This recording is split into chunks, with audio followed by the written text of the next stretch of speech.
Hadapi tim dengan nakoda baru, Milan harus terbantai 3 gol. Lalu apa saja yang menyebabkan pembantaian ini? Bila kamu ingin tahu jawabannya, tonton terus video ini. Hadapi Milan, Potter kembali ke formasi 3 back.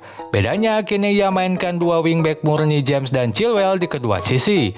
Kemudian masih belum fitnya sejumlah pemain membuat Kepa, Loftus-Cheek, dan Mount yang mengisi line up. Sementara Milan datang ke London dengan badai cedera, maka Pioli menampilkan komposisi pemain yang cukup berbeda.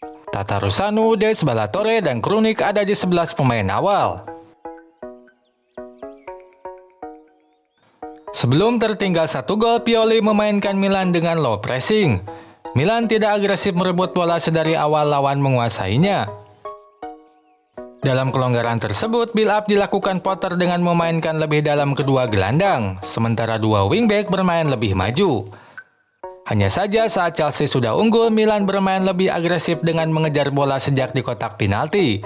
Hadapi ini, Potter merevisi gaya build-up-nya dengan menarik Chilwell lebih dalam, sehingga build-up dominan dilakukan dari sisi kiri dalam. Chilwell pun menjadi opsi tambahan dalam upaya Chelsea keluar dari kurungan pemain Milan.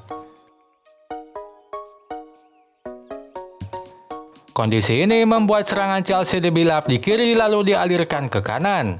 Ini dilakukan entah dengan umpan pendek atau jauh. Di contoh ini, Chilwell, Mount, dan Kovacic berhasil mengeluarkan bola dari kepungan pemain Milan di kiri. Lalu Loftus-Cheek memberikan umpan pada Sterling.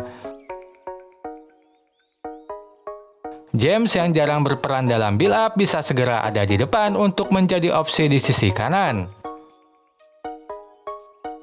Contoh lain, Chilwell, Kovacic, dan Mount kembali melakukan build-up di sisi kiri.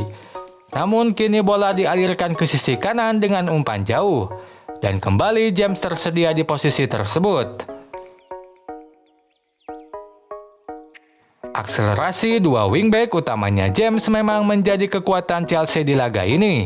Dan Milan kesulitan menghadapinya, apalagi Milan tetap gunakan 4 back. Meski Liao membackup sisi kanan seperti pada contoh ini, tapi itu cukup sulit mengingat ia juga tumpuan serangan Milan. Maka tidak heran di pertengahan babak kedua, Pioli memasukkan bek tambahan Gabbia untuk membendung permainan melebar Chelsea. Sehingga ada 5 bek di pertahanan Milan. Meskipun begitu, serangan-serangan sayap Chelsea tidak seberbahaya yang dibayangkan. Yang jadi persoalan justru lini pertahanan Milan. Berulang kali James mampu melakukan crossing ke kotak penalti dalam posisi tidak cukup ideal. Pada contoh ini, Ballatore dalam kondisi ideal memotong crossing James. Tapi crossing tetap bisa dilakukan. Bahkan pada cuplikan ini, crossing James bisa buahkan gol. Padahal Ballatore dalam posisi ideal untuk memotong bola. Nah, sialnya Tomori yang ada di kotak penalti pun melakukan hal yang sama. Data berikut pun dapat menunjukkan terlalu banyaknya crossing yang tak terpotong Milan. Dengan selisih penguasaan bola yang hanya 2%, tapi Chelsea bisa lakukan 2 kali lipat crossing dibandingkan Milan. Dari 14 tersebut, 1 crossing menjadi gol dan 3 berpotensi menjadi gol.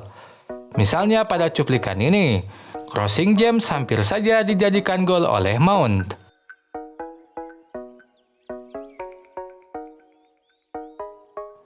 Absennya 2 fullback membuat cara build up Milan berbeda. Kini saat di pressing lawan, Bennacer sejajar dengan 2 bek tengah sementara 2 fullback bermain lebih maju.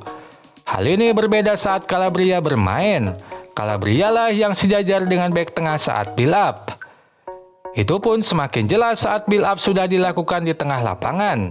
Di sini terlihat jelas Bennacer sejajar dengan Tomori dan Kalulu sementara 2 fullback bermain lebih maju. Meskipun begitu, serangan sayap Milan sangat minim. Baik Des maupun Ballatore tak mampu memberikan ancaman ke pertahanan Chelsea seperti layaknya Theo Hernandez. Oh iya, sebelum dilanjut, jangan lupa untuk subscribe dan nyalakan loncengnya. Namun kendala terbesar Milan di laga ini adalah build up mereka. Milan memang hanya kalah tipis penguasaan bola yaitu 49% berbanding 51%. Tapi mereka sangat kesulitan untuk mendekat ke depan kotak penalti Chelsea.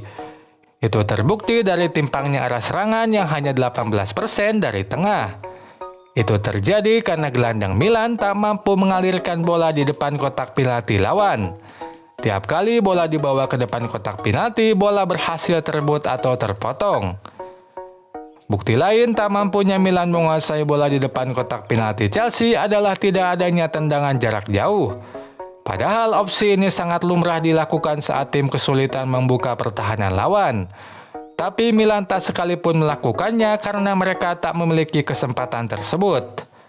Selain itu, performa Giroud dan De Ketelaere bisa disalahkan karena mereka yang berkewajiban menjadi pemantul atau pengalir bola di tengah.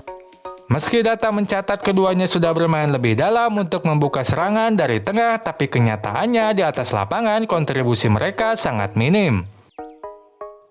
Selain di daerah lawan, build up ini pun jadi petaka saat masih di daerah sendiri. Bukannya membawa bola ke kotak penalti lawan, build up Milan berulang kali terhenti dan malah menjadi serangan untuk Chelsea. Pada cuplikan ini, umpan Des tidak akurat dan menjadi awal serangan Chelsea. Bahkan gol ketiga Chelsea pun berawal dari pola ini. Umpan Kalulu tidak akurat malah diterima Chilwell.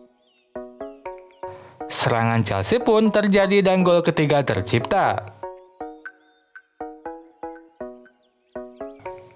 Oke sobat semua, dapat disimpulkan kacaunya build up Milan memudahkan Chelsea dalam bertahan dan menciptakan peluang.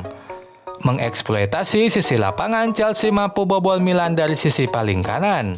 Itu aja untuk kali ini, sampai jumpa lagi. Goodbye.